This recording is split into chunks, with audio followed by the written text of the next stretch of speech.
Hey, this is Douglas Smith. I'm broker owner of DHS Realty, and I guess part of Facebook Live. It sometimes goes out. But anyways, I'm doing an open house today, 2 to 4 p.m.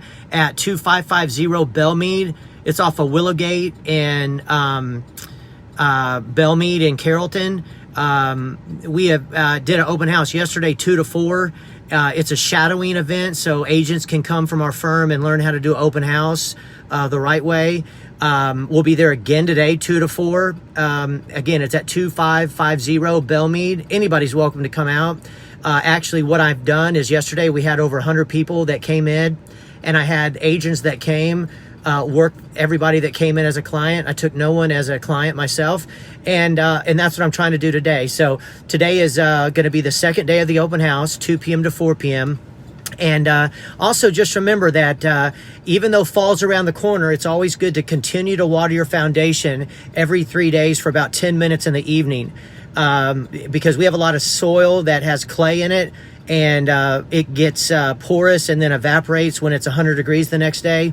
So our foundations contract and expand and, go up and down. So we always want the property to move in unison. And the way to do that is with a sprinkler.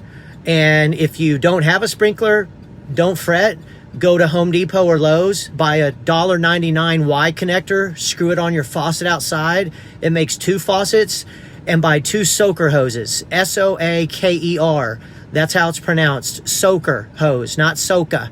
I don't even know what a soca hose is. So it's pronounced soaker hose, S-O-A-K-E-R.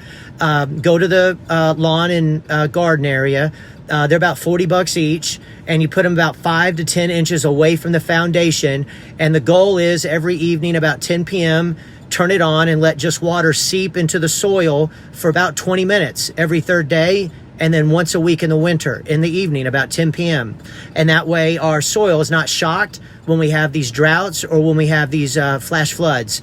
And then again, always remember, even though fall's around the corner, that when you go to help a buyer, seller, tenant, or landlord, it's very important to have a backyard that faces east.